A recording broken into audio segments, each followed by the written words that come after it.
जी। आप बिहार की राजनीति में कदम रखे हैं, आने वाला समय जो लोकसभा का चुनाव है, क्या सबसे पहले तो इसमें कोई भूमिका होगी आपकी? और दूसरा ये कि माइक माइक माइक सुनाई दे। मेरा ये कहना है कि आने वाले वर्ष में आप क्योंकि बिहार की राजनीति में कदम रखे हैं, लेकिन आने वाला वर्ष जो है 2024 में वो लोकसभा चुनाव है, तो उसमें आपकी कोई भूमिका होगी? और दूसरा है कि जो अभी वर्तमान में राजनीति है वो गठबंधन को लेकर के है, तो क्या ऐसा कहीं दिख रहा है आपका कि किसी के साथ आप अलायंस भी कर सकते हैं बिहार की राजनीति में? पहली बात आप ये समझिए कि जब मैंने पदयात्रा शुरू की उसी दिन ये बताया है कि दल तभी बनेगा जब मैं करीब करीब पूरा बिहार पैदल चल लूंगा। तो लोकसभा से पहले तो अभी हम आधा बिहार ही कर पाए हैं, 2-4-5 जिला और कर लेंगे। तो लोकसभा से पहले जन स्वराज दल बनने की संभावना तो मैं नहीं देखता हूँ। लेकिन अगर लोग ये चाहते हैं कि वो चुनाव लड़े, जो लोग जन स्वराज परिवार से इस परिकल्पना सोच से जुड़ रहे हैं, और अगर वो तय करते हैं कि चुनाव लड़ा जाए तो उन जगहों पर चुनाव लड़ सकते हैं। लेकिन जो चुनाव लड़ेगा वो निर्दलीय के तौर पर लड़ेगा। जन स्वराज परिवार या हमारी सोच या हम लोग के पास जो भी व्यवस्था है उसकी मदद करेंगे। लेकिन ये निर्णय विशुद्ध तौर पर उन लोगों का है जो जन स्वराज से जुड़े हुए हैं। अगर लोकसभा के स्तर पर, जिले के स्तर पर वो निर्णय लेते हैं कि हम लोग को चुनाव लड़ना है, हम लोग के पास योग्य कोई प्रत्याशी है, तो वो चुनाव निर्दलीय के तौर पर लड़ सकता है। इसका एक उदाहरण आपने देखा होगा, पहले 5 जिलों में जब हम लोग पैदल चल लिए तो वहां पर एक उपचुनाव हुआ, कई उपचुनाव हुए, लेकिन उसमें एक शिक्षा के एमएलसी का भी चुनाव हुआ। तो लोगों का ऐसा मानना था कि चूंकि हम लोग शिक्षा पर इतनी बात कर रहे हैं तो शिक्षकों के एमएलसी के चुनाव को हम लोग को लड़ना चाहिए। तो उन 5 जिले के जन स्वराज के साथियों ने मिलकर ये तय किया और अपने में से अफाक अहमद जी को चुनकर प्रत्याशी बनाया गया। वो लड़े निर्दलीय के तौर पर, लेकिन चुनाव जीते, अभी एमएलसी भी हैं।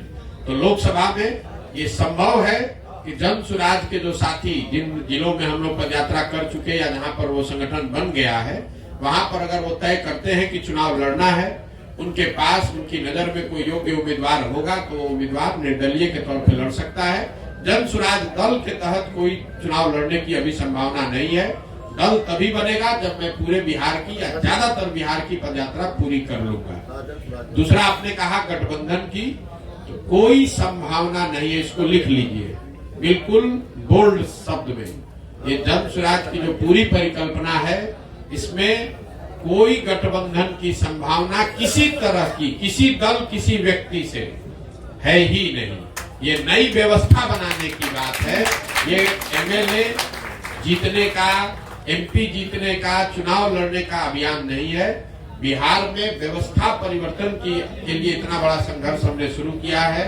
हमको 10, 20, 50 एमएलए जिताने में कोई दिलचस्पी नहीं है। एमएलए जिताने में भी दिलचस्पी नहीं है। हमारी दिलचस्पी है कि बिहार को जीता जाए, लेकिन बिहार को सही लोगों के साथ जीता जाए। उनके पास सही लोग जीते और उनके पास योजना हो, तभी बिहार सुधरेगा। और जो हमारी अपनी समझ है कि जो अभी तक हमने देखा है 16 महीनों में, अभी तक जो मुझे दिख रहा है, जब ये दल बनेगा तो बिहार की जनता तैयार है। या तो वो इस दल को अर्श पे बैठाएगी या फर्श पे रखेगी। या तो जन स्वराज को 0 सीट आएगा या इतना सीट आएगा कि आप उसको गिन नहीं पाइएगा। इसलिए गठबंधन की कोई जरूरत भी नहीं है। ये संभव है कि सारे प्रयास के बावजूद जनता इससे इत्तेफाक न रखे, लेकिन अगर इत्तेफाक रखेगी तो ये मॉडल ही ऐसा है कि इसमें या तो आप पूरा ही आपका है या नहीं तो कुछ भी आपका नहीं है। लेकिन आपने सर आपने एक इंटरव्यू में बताया है कि आपकी विचारधारा जो कांग्रेस से मिलती जुलती मेल खाती है, तो क्या ये इंडिकेट है कांग्रेस के लिए आप खुला रास्ता? बिल्कुल। आप देखिए, जो मैंने कहा है उसको फिर से दोहरा देता हूँ। उन्होंने पूछा आपकी विचारधारा क्या है, तो मैंने कहा कि मेरी विचारधारा, हम गांधी को लेकर चल रहे हैं और हर दिन अपने भाषणों में भी कहते हैं कि पूरा ये जो जन स्वराज है, ये आजादी से पहले, आज की कांग्रेस नहीं, आजादी से पहले जो कांग्रेस की व्यवस्था थी उस व्यवस्था को पुनर्जीवित करने का प्रयास है। जहां दल जो है वो किसी व्यक्ति विशेष का ना हो, किसी जाति का ना हो, किसी परिवार का ना हो। आजादी से पहले जो कांग्रेस थी वो किसी परिवार की पार्टी नहीं थी, वो किसी जाति विशेष की पार्टी नहीं थी, वो उन सब की का दल था जो बिहार, जो राज्य, जो देश को आजाद करना चाहते थे। तो जन सुराज उस सोच से प्रेरित है कि बिहार में वो दल बने, हर वो व्यक्ति जो बिहार के पिछड़ापन से, गरीबी से, बदहाली से परेशान है, वो इसमें जुड़े और जुड़कर बिहार में परिवर्तन के लिए प्रयास करें। हम वो विकल्प बना रहे हैं और विचारधारा के आधार पर निश्चित तौर पर अगर आप महात्मा गांधी को लेकर चले हैं तो मैंने ये कहा कि आप कांग्रेस जिस विचारधारा को रिप्रेजेंट करने का दावा करती है, मेरी विचारधारा वही है। वो कर पा रहे हैं कि नहीं कर पा रहे हैं उनका मामला है, हम कांग्रेस में नहीं है। हमारी विचारधारा वो है जो महात्मा गांधी की विचारधारा कांग्रेस में थी, उसी विचारधारा को लेकर चल रहे हैं। और उसी को आप कह रहे हैं कि कांग्रेस के लिए दरवाजा नहीं खोल रहे हैं, वो विचारधारा ही हम कह रहे हैं कि हमारी वही विचारधारा है। महात्मा गांधी की जो विचारधारा थी, उसी विचारधारा से प्रेरित होकर इस व्यवस्था को बनाने का प्रयास है और उसी विचारधारा को कांग्रेस या उनके साथी दल उस विचारधारा का प्रतिनिधित्व होने का दावा करते हैं। उस नजरिए से आप कह सकते हैं कि मेरी विचारधारा उनसे मिलती जुलती हो सकती है या उनके करीब हो सकती है।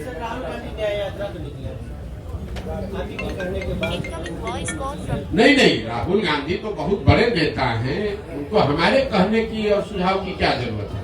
वो पहले भारत जोड़ो यात्रा उन्होंने किया है और शायद अभी बस से पद यात्रा तो नहीं करेंगे, जो अभी कल हम लोगों ने मीडिया में पढ़ा, शायद अब वो बस से या गाड़ी से पूरब से पश्चिम एक यात्रा कर रहे हैं। तो मुझे मेरी ओर से उनको शुभकामना है, मैं उसमें क्या कह सकता हूँ। अभी आपने प्रश्न कहा कि हम चुनाव में लड़ेंगे लोकसभा, मैंने ये नहीं कहा। जो लोग ही लड़ेंगे, मैंने देखिए बात की, आप लोग बात को इधर से उधर घुमा देते। मैंने कहा कि जब जन सुराज दल लोकसभा से पहले है नहीं, तो जन सुराज दल तो चुनाव लड़ नहीं सकता है। लेकिन जन सुराज से हर जिले में जहां पदयात्रा हुई है, ये संख्या आपको बता दूं, करीब 55 से 60 हजार लोग इस परिकल्पना से जुड़कर इस दल को बनाने वाला बनना चाहते हैं। तो हमने उनको ये कहा है कि अगर आप जन सुराज से जुड़े हैं, आप 60 हजार लोग बैठ के निर्णय लीजिए कि दरभंगा में चुनाव लड़ना है कि नहीं लड़ना है।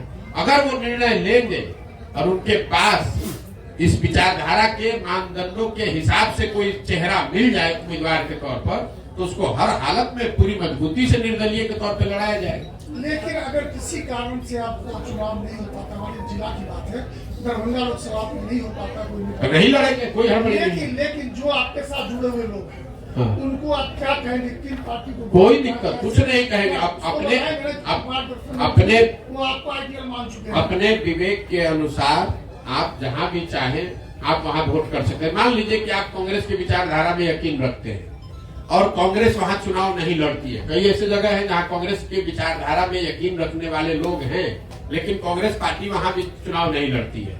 कई ऐसे जगह है जहां बीजेपी के विचारधारा के मानने वाले लोग हैं, लेकिन भाजपा वहां चुनाव नहीं लड़ती है। तो क्या करते हैं, अपनी समझ से जो उपलब्ध ऑप्शन है उसमें से आप चुनाव करके उसको जिसको वोट देना दीजिए। अभी तो आपको बताया भैया, किसी पार्टी से मिल, हमारी विचारधारा, मेरा अपना मत ये है कि जो आजादी से पहले महात्मा गांधी की कांग्रेस थी, हम उसी से प्रेरित होकर जन सुराज हमने शुरू किया है। विचारधारा जो गांधी की विचारधारा थी, वही विचारधारा जन सुराज की विचारधारा है, या उसको बनाने का आज के संदर्भ में उसी के करीब रहने का प्रयास है। सर, अभी आपने कहा कि लालू के डर से बीजेपी को वोट दिया था, बीजेपी के डर से लालू को। 2005 से लेकर आज तक नीतीश जी को किसके डर से वोट दिया? नीतीश जी को 2 वजहों से वोट मिला है। पहली बात, जो नीतीश कुमार को वोट देता है उसका मेन वोट वही है जो लालू जी के खिलाफ वोट देता है। और दूसरा, 2005 से 2010-12 तक उनकी जो सरकार यहाँ चली, उसमें कुछ काम होता, सुधार होता लोगों को दिखा, तो वो सुधारवादी लोग भी उनको वोट दिया उन लोगों ने। लेकिन 2014 के बाद से नीतीश जी के राज में सुशासन का वो चीज देखने को नहीं मिला। इसीलिए आप देख रहे हैं कि किसी 2010 में 206 सीट जीतने वाले नीतीश कुमार एनडीए, 2020 में जब चुनाव हुआ तो उनको 125 सीट भी जीतने में मुश्किल आई। तो सिर्फ जाति के आधार पर वोट नहीं है। अगर सिर्फ जाति के आधार पर वोट होता तो जो एनडीए चुनाव लड़ी थी 2010 में, वही एनडीए चुनाव लड़ी 2020 में, तो फिर उनका 206 से घट के 120 कैसे हो गया? यही बात तो हम आपको बता रहे हैं। नीतीश कुमार की जो पूरी राजनीति है, जो उनका वोटर है, वो लालू विरोध पर, लालू जी के जंगल राज के विरोध पर ही खड़ी रही है। उसमें एडिशन जैसे जैसे वो आगे बढ़े तो कुछ और लोग जुड़े होंगे, लेकिन मूल वोट जो उनका है वो लालू विरोध का वोट है। जो लालू से डरता है या लालू जी को नहीं चाहता है, वो नीतीश जी को वोट पहले करता रहा है। तो जदयू की राष्ट्रीय कार्यकारिणी की बैठक होने जा रही है जी, जदयू की राष्ट्रीय कार्यकारिणी की बैठक होने जा रही है और संभावना जताई जा रही है कि नीतीश कुमार फिर से पलटी मार सकते हैं। इस पर क्या प्रतिक्रिया आपकी? देखिए, नीतीश कुमार के राजनीतिक जीवन का ये अंतिम दौर चल रहा है, राजनीतिक पारी का ये अंतिम दौर चल रहा है। नीतीश कुमार को खुद नहीं मालूम है कि वो कहाँ हैं और कहाँ रहेंगे। इतना मैं जरूर कह सकता हूँ कि लोकसभा से पहले अब उनके पास कोई विकल्प नहीं है। उनको चुनाव तो महागठबंधन में ही लड़ना पड़ेगा। इसलिए नहीं कि वो पलटी मारना नहीं चाहते हैं, इसलिए कि अगर पलटी मारेंगे भी तो कोई लेने वाला भी तो होना चाहिए। अब आज के तारीख में उनको कोई लेने वाला भी नहीं बचा है। नीतीश कुमार राजनेता के तौर पर और जदयू दल के तौर पर अब बहुत बड़ा बोझ हो गया है। जो उसको उठाने का कोशिश करेगा वो भी उस बोझ के तहत नीचे दब के मर जाएगा। जहां तक आपने कहा राष्ट्रीय कार्यकारिणी की बात, तो नीतीश कुमार का अपना तरीका है। वो ताश के पत्तों के तरह नेताओं को अपने पार्टी में ऊपर नीचे करते रहते हैं। और यही वजह है कि 18 साल से मुख्यमंत्री रहने के बावजूद उन्होंने अपनी पार्टी में कभी कोई एस्टेब्लिश्ड ऑर्गेनाइजेशन या कोई सेकेंड लाइन लीडरशिप बनाया ही नहीं। किसी को लाते हैं, उससे काम निकाला। मान लीजिए 14 में हम पर उन्होंने दाव लगाया, हमको लेकर आए, घोषणा कर दिया कि यही हमारे उत्तराधिकारी हैं, यही आगे रहेंगे। 14 में चुनाव जीत गए। उसके बाद सोचते अच्छा प्रशांत किशोर कहीं बड़ा ना हो जाए तो इसको हटा के अब दूसरे को बढ़ाओ। इस चीज का मलाल है सर आपको? बिल्कुल मलाल नहीं है। आप हमको नहीं जानते। हम जीवन में वो लोग नहीं हैं जो किसी निर्णय पर मलाल करें। हमारे माता पिता और हमारे गुरुओं ने सिखाया है कि जीवन में जो आप काम करते हैं उसके अगर उसमें आपको कुछ गलती हो जाए तो उससे दो रास्ते आपके पास है। एक, आप अपने निर्णय और अनुभव के आधार पर सीख सकते हैं, सीख कर आगे जीवन में गलती न करें ये कर सकते हैं, या उसका मलाल कर सकते हैं। हम मलाल करने वाले लोग नहीं हैं। एक बार नीतीश कुमार ने अगर धोखा किया, उसके बाद नीतीश कुमार चाहे 20 बार हमारे पास आ गए, कितनी बार बात कर ली, कितने संदेश भेजवा दिए, हमने कह दिया कि अब फिर सियार सर्कुल के नीचे नहीं जाएंगे। हमको चाहे 1 बरस लगे कि 10 बरस लगे, अब नीतीश कुमार के साथ जाने का कोई सवाल नहीं है। नीतीश कुमार जब महागठबंधन बनाए, इस बार आपको पता चला जब बनाए तब हमको आकर मार्च में 6 महीना पहले आकर सबसे पहले हम ही से सलाह किया कि भाई हम महागठबंधन बनाना चाहते हैं, आप इधर आ जाइए। आप तो भाजपा के खिलाफ हमारी मदद करना चाहते थे। उस समय भी हमने कहा कि हम नहीं मिलेंगे, अब नहीं आ सकते हैं, आपको जो करना है वो कीजिए, हम अपनी नई व्यवस्था ही बनाना चाहते हैं। अरे प्रशांत किशोर जी, मेरा एक सवाल है जी कि आपने अभी अपने ही माना इस बात को कि बिहार में जातीय के आधार पे लोग वोट देते हैं। जाति भी एक आधार है। जाति भी आधार जी। है। कुछ लोग भाजपा के विरोध में आरजेडी को वोट देते हैं जी। कुछ लोग आरजेडी के विरोध। क्या लगता है जिस तरह से आप घूम रहे हैं, बहुत राह आसान है आपके लिए बिहार में जिस विजन को लेके आप चले हैं? मेरे भाई ऐसा है, हम आसान राह वाले लोग नहीं हैं। 2010-11 में हम अगर दरभंगा में आकर आपको ये बताते कि मैं कोई चुनाव प्रबंधन रणनीतिकार के तौर पर काम शुरू कर रहा हूं, जिसमें देश भर के दल और नेता हमसे आकर सलाह, हम जैसे लोगों से आकर सलाह लेंगे और अपना चुनाव लड़ेंगे और चुनाव हराया जिताया जा सकता है, तो पत्रकार के नाते या नागरिक होने के नाते आप क्या करते? हंसते या फिर कहते अच्छा करके देखिए, इससे तो कुछ हो नहीं सकता है। जो पहले से नेता है वो आपसे सलाह क्यों लेगा? लेकिन 10 वर्ष में उस चीज को हमने प्रमाणिक तौर पे करके दिखाया।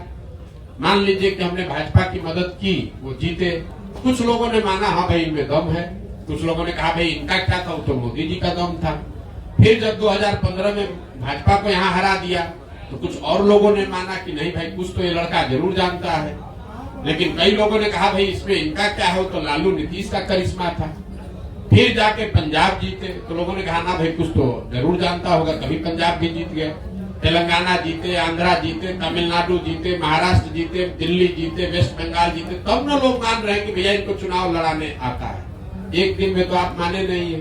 तो वैसे ही अगर आज हम चल रहे हैं तो स्वाभाविक तौर पर लोगों को यही लगेगा कि बड़ा कठिन है, और कठिन है इसीलिए हमको करना है। लेकिन अगर आप उसको 2 बरस, 3 बरस, 4 बरस, 5 बरस ईमानदारी से, मेहनत से करेंगे तो निश्चित तौर पर इसको किया जा सकता है। हम उनमें से नहीं है जो आकर कहीं लड़ाई में घुस गया। अगर हम यहाँ लड़ने आए हैं तो आप ये मान कर चलिए कि जितनी भी राजनीतिक समझ रखने वाले यहाँ लोग हैं, थोड़ी बहुत समझ हमको भी है। आप ये मान कर चलिए कि इसके जीतने का पूरा खाका हम बनाकर आए हुए। हम उनमें से नहीं है जो आगे ऐसे घूमने लगे। इतना तो आप भी जान रहे हैं। हमको इतना हमको आप होशियार नहीं मानिए, लेकिन बेवकूफ तो बहुत कम लोग कहेगा कि प्रधान बेवकूफ है। अगर बेवकूफ कहे भी तो कोई दिक्कत नहीं है। हमें इस बात की समझ है कि बिहार में ये कितनी बड़ी चुनौती है, लेकिन हमें इस बात की भी समझ है कि बड़ी चुनौती है, लेकिन फिर भी इसको किया जा सकता है, इसीलिए कर रहे हैं। अगर आपको कठिन काम करना है, इसीलिए तो इतना कठिन प्रयास कर रहे हैं। जितना आप कह रहे हैं कि कोई नहीं कर पाया, तो किसी ने पिछले 75 साल में बिहार में इस तरह का प्रयास भी नहीं किया है, किसी ने अपनी इतनी मेहनत भी नहीं की है।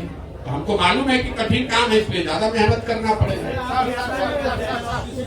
आप विकल्प की बात कर रहे हैं सर। उम्मीद की जाए जो आपकी यात्रा समाप्त होगी और जो समस्याएं आप देख रहे हैं 15.5 महीने में जो आपने देखा और आगे भी जो देखेंगे उसका समाधान कब तक? देखिए, मैंने अपने यात्रा के लिए अन्य पदयात्रियों के मुकाबले या दूसरे यात्राओं के मुकाबले मैंने कोई दिन और समय, किलोमीटर निश्चित नहीं किया।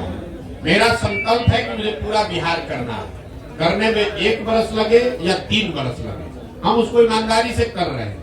हम 15 महीना 16 महीना हो गया हम यहीं पर हैं। अभी 12 जिला किए, हमको कोई घबराहट नहीं। हम दरभंगा आए 25 दिन का कार्यक्रम बनाकर, यहाँ हमको 35 दिन लग रहा है। क्यों? कई बार लोग चाहते हैं कि आप ये गांव भी घूम लीजिए, वो गांव भी घूम लीजिए। सिर्फ पदयात्रा ही नहीं है, पदयात्रा के साथ मुझे दरभंगा से निकलने से पहले उन लोगों को चिन्हित भी करना है जो इस परिकल्पना को, इस संगठन को यहाँ बनाएंगे, चलाएंगे। हमको दरभंगा के हर पंचायत का योजना भी बनाकर निकलना है। तो हम ये दावा नहीं कर सकते कि ये कब खत्म होगा, लेकिन अभी तक का जो अनुभव है उसके हिसाब से आप मान कर चलिए कि 1-1.5 साल और अभी कम से कम लगेगा, और मुझे कोई जल्दी नहीं है। उसके नहीं, समाधान तो भाई, समाधान का रास्ता तो बनाते जा रहे हैं। समाधान तो तभी होगा जब लोग अपनी समस्याओं पर वोट करेंगे। समाधान तब होगा जब सही लोग चुन कर आएंगे। समाधान तब होगा जब इन समस्याओं के निवारण का रास्ता, योजना, विजन बनाया जाए। तो तीनों चीज पे लगे हुए हैं। जब इसको पूरा करेंगे तो आपको सफलता दिखती मिलेगी। प्रशांत जी एक सवाल मेरा है। आपने जो क्राइम को लेकर, बिहार में बढ़ते क्राइम को लेकर एनसीबी के डाटा पे बात की है, तो मेरा एक अनुमान है कि पहले प्रीवियस ईयर में जब क्राइम का ग्राफ बहुत था, अब जो है चूंकि पहले केसेस दर्ज नहीं होती थी, सोशल मीडिया इतना एक्टिव नहीं था, लोगों के संज्ञान में बातें नहीं आती थी, और अब एक छोटी सी भी घटना घटती है तो वो केस रजिस्टर्ड होता है। सर केस अब रजिस्टर्ड होता है, तो ऑब्वियसली क्राइम का डाटा जब ये केस रजिस्टर्ड होगा तो एनसीबी के पोर्टल पे जब वो चढ़ेगा तो ग्राफ तो दिखेगा कि नहीं। मेरे भाई, आपका भ्रम है। हम आपको क्लेरिफाई कर रहे हैं। सर आपका कहना ये ठीक है कि जब लालू जी का राज था तब FIR होता ही नहीं था थाना में, तो क्राइम दिखेगा कैसे? लेकिन आपने ध्यान नहीं दिया, मैंने डेटा कंपेयर किया 21 का 22 से। तो 21 में तो क्राइम रजिस्टर हो रहा था जी, तो 22 में भी क्राइम रजिस्टर हो रहा है। तो क्राइम रजिस्टर होने की वजह से ऐसा हो जाए ऐसी बात तो है नहीं। जो व्यवस्था से क्राइम रजिस्टर करने की व्यवस्था 21 में थी वही आज 22 में भी है। उसमें 24% की बढ़ोतरी हुई है। ऐसा नहीं हुआ है कि 2022 में बिहार सरकार ने क्राइम के प्रति ज्यादा सेंसिटिविटी दिखाते हुए नए थाने सेट कर दिए या FIR की प्रक्रिया को आसान कर दिया, ऐसा कुछ नहीं हुआ है। प्रक्रिया जो 21 में थी वही 22 में। अगर हम 2005 से कंपेयर करें तो अब आपका बात ठीक है।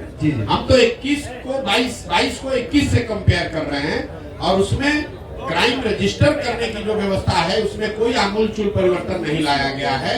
तो ये कंपेरेबल डेटा है और 24% FIR ज्यादा हुए हैं, ज्यादा कॉग्निटेबल क्राइम हुए हैं, ये डेटा दिखा रहा है। और सिर्फ दिखाने की बात नहीं है, सिर्फ आंकड़ों की बात नहीं है। हम लोग जब पैदल चल रहे हैं और आप लोग भी समाज में रहते हैं, मैंने आपको क्या कहा पूरी बात सुनिए। जब शुरुआती महीनों में मैं चल रहा था तो लोग बताते थे कि भैया देखिए अब आजकल फिर क्राइम बढ़ेगा शायद। फरवरी के बाद मतलब महागठबंधन सरकार बनने के 5-6 महीने के बाद से लोग आकर कह रहे भैया देखिए क्राइम बढ़ गया है। तो मैं जो लोगों से सुन रहा हूँ वो भी डेटा में कहीं न कहीं, क्योंकि अभी जो हम चल रहे हैं डेटा तो उससे पहले का है, इस बार डेटा उससे भी बढ़कर आएगा। सर मेरा सवाल है कि आप विकल्प की बात करते हैं तो बिहार जो है 1975 से ही विकल्प की तलाश में रहा है और जितने क्षेत्रीय छत्रप हैं उसी विकल्प की उपज है और इन सारे लोगों ने बिहार को छला और ठगा है। तो आप जन स्वराज जो है एक विकल्प के रूप में देखा जा रहा है, इसकी क्या गारंटी है कि पिछले लोगों की तरह जन स्वराज बिहार के लोगों मेरे भाई हमारे हर भाषण को सुन लीजिए। हम हर भाषण में पहले कहते हैं कि आप बिल्कुल प्रशांत किशोर पर भरोसा मत कीजिए, आप अपने आप पर भरोसा कीजिए। प्रशांत किशोर अगर जन स्वराज बनाते, हम इसके नेता होते, हम आपको कहते कि हम आपका ठीक कर देंगे, तब न धोखा देते। हम तो आप हमारी भाषणों को जाकर सुन लीजिए। हम ये कह रहे हैं कि कोई प्रशांत किशोर 10 प्रशांत किशोर आ जाएगा तब भी आपका जीवन नहीं सुधरेगा। आपको अपने आप में अपने वोटिंग बिहेवियर में सुधार करना है और दल अगर बनाना है तो सबको मिलकर बनाना होगा ताकि कोई किसी को न ठगे। अगर बिहार के 10 लाख लोग मिलकर दल बना रहे हैं तो सब लोग तो एक दिन में नहीं परिवर्तित हो जाएगा। प्रशांत किशोर तो ठग सकते हैं। आपने कहा पहले हुआ है, पहले किसने यहाँ बिहार में सबको सबसे संवाद करके मिलके इतनी बड़ी पदयात्रा करके किसने दल बनाया? यहाँ दल तो आधा मिनट में बनता है। जो दल बनाया वो कहा कि हम इसके नेता रहेंगे और हमारे बाद हमारे बेटा रहेंगे।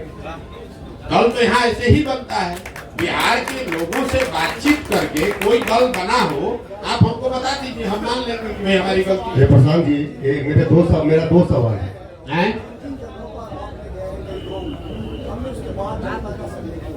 कुछ लोगों का कहना है कि प्रशांत किशोर इसका कोई आइडियोलॉजी नहीं है।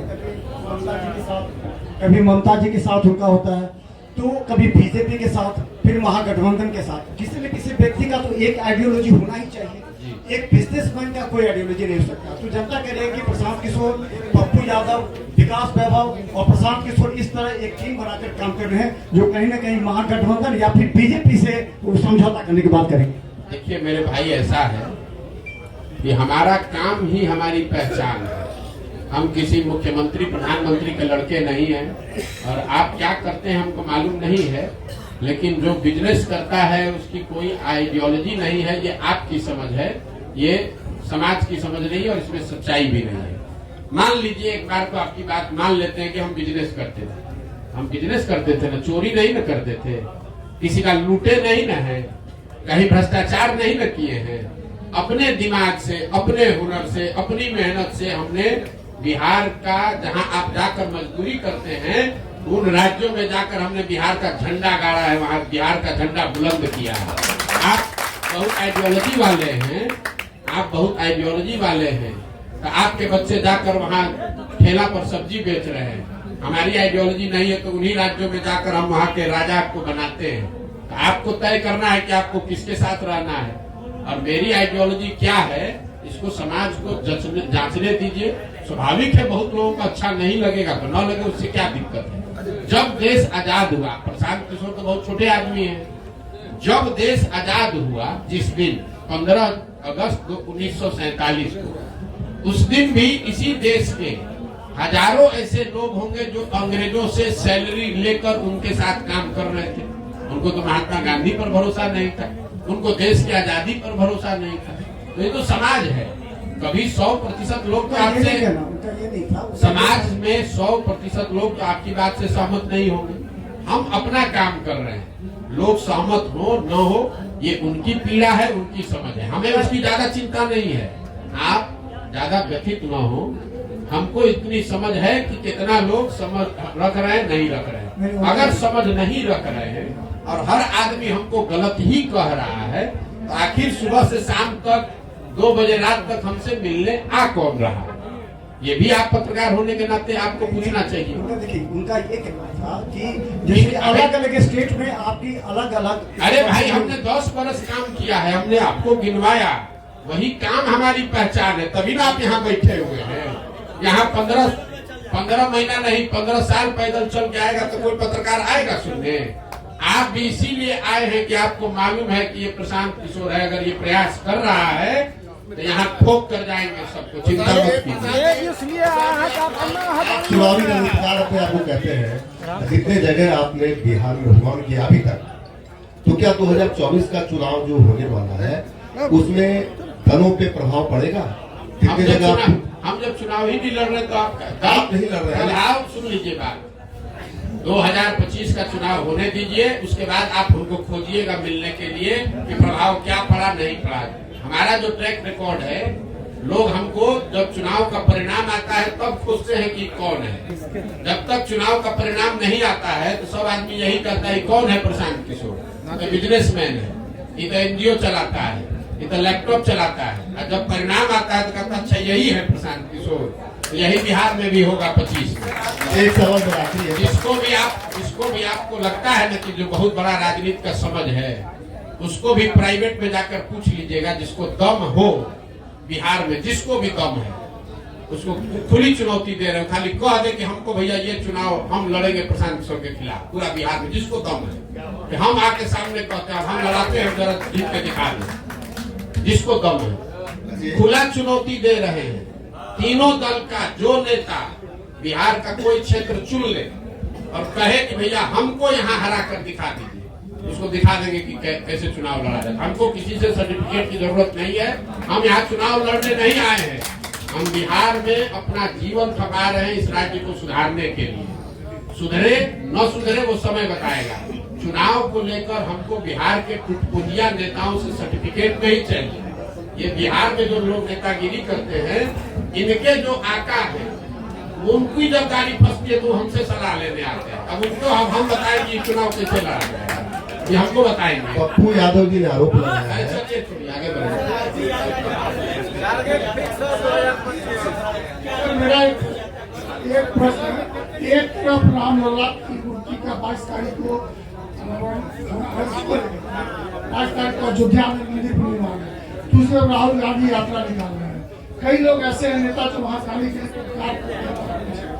ऐसी स्थिति में प्रशांत किशोर जो भोटर के बहुत नजदीक होते हैं, साथ ही साथ हर चीज को जानते हैं, क्या कहेंगे जिसको मंदिर निर्माण और एक तरफ यात्रा, वोटर भी कर और नेता भी कर। अरे ये कंफ्यूज आप लोग हैं। राम मंदिर का उद्घाटन चुनाव में बहुत बड़ा मुद्दा नहीं है। मैं आपको ये अपने अनुभव के आधार पर बता देता हूँ।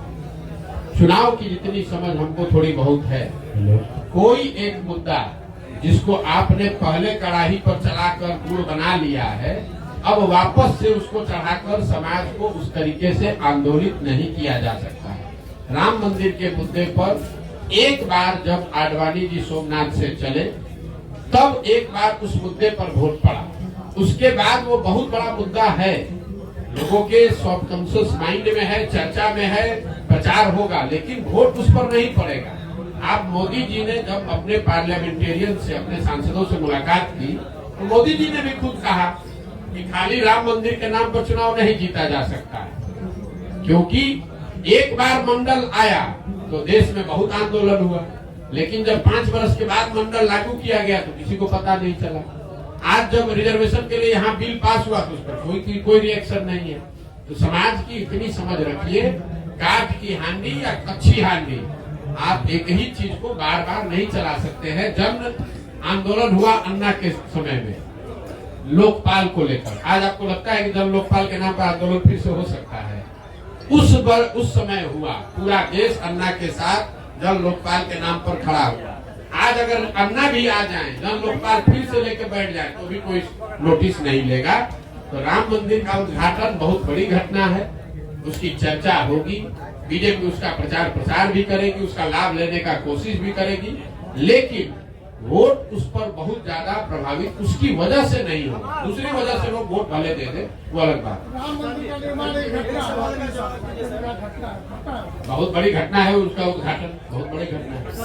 हाँ सर, राम मंदिर का निर्माण नहीं, बात घुमाते बहुत है। राम मंदिर का उद्घाटन एक बड़ी घटना है, लेकिन उस घटना का वोट पर सीधा प्रभाव नहीं पड़ेगा। आप जाकर यहाँ पूछ लीजिए जो भाजपा को वोट दे रहा है कि वोट आप इसलिए दे रहे हैं कि 22 तारीख को उद्घाटन है, कि वोट आप इसलिए दे रहे हैं कि मोदी जी नेता है। तो ज्यादातर लोग कहेंगे कि हम वोट मोदी की वजह से दे रहे हैं। ये नहीं कहेगा कि 22 तारीख को उद्घाटन है इसलिए हम कम्युनिस्ट पार्टी के वोटर थे, क्योंकि 22 को उद्घाटन है तो भाजपा को देने लगेंगे। ऐसा लोग नहीं मिलेगा। हाँ सर, दिख रहा है प्रसाद, मोदी को टक्कर देने वाला विपक्ष में कोई दिख रहा है चेहरा आपको? मेरे भाई एक चीज मैं आपको बता दूं, देश में विपक्ष कभी कमजोर नहीं होता है, विपक्षी पार्टी कमजोर हो सकती है। जो मोदी जी महामानव बताए जा रहे हैं, इनको कोई नहीं हरा सकता है। 2000 आगे की बात छोड़ दीजिए, भविष्य की 2019 में जब वो चुनाव लड़े, पूरी उनकी ताकत, उनका करिश्मा, संघ, आइडियोलॉजी, पुलवामा सब मिला दीजिए, तब भी जो 100 लोग वोट देने गए बूथ पर, उसमें 38 लोगों ने मोदी जी के भाजपा के पक्ष में वोट दिया, 62 लोगों ने नहीं दिया। तो 62 लोग ज्यादा है कि 38 ज्यादा है? तो इस देश में विपक्ष कभी कमजोर नहीं है। ये जरूर है कि विपक्ष का जो दल, विपक्ष की सेंटिमेंट को रिप्रेजेंट करने वाले जो दल है वो कमजोर हो सकते हैं। इसलिए आप गांव देहात में घूमते हैं तो ऐसा नहीं है कि हर गांव में लोग जय जयकारा कर रहा है कि भैया भाजपा आ गई तो हमारा जीवन बदल गया। लेकिन फिर भी जाकर वो वोट इसलिए दे सकता है कि उसको लगता है कि राहुल गांधी के मुकाबले तो फिर भी ये ठीक है, या लालू यादव के मुकाबले फिर भी ठीक है, इसलिए लोग वोट देते हैं। चेहरा कोई नहीं है।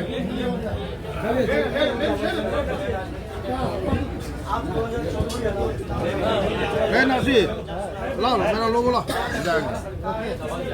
हम कैलकुलेशन नहीं करते, हम कैलकुलेशन वही करते हैं जहाँ काम करते हैं।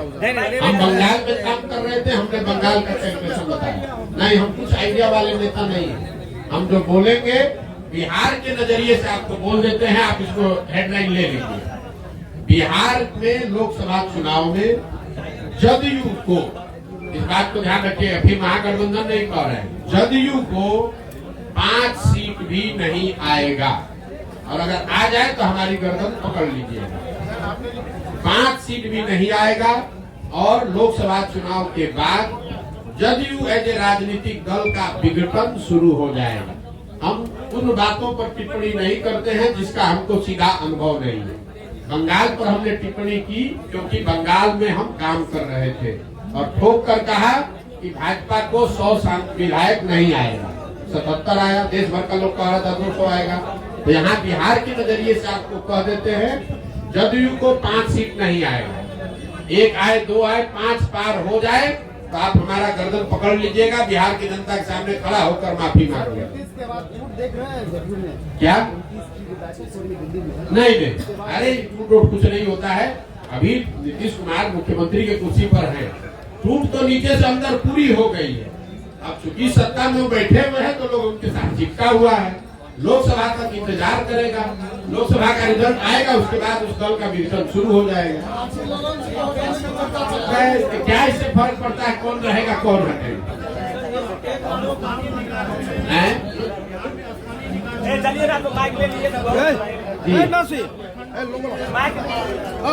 बिल्कुल सबको समर्थन दिया जा रहा है। जो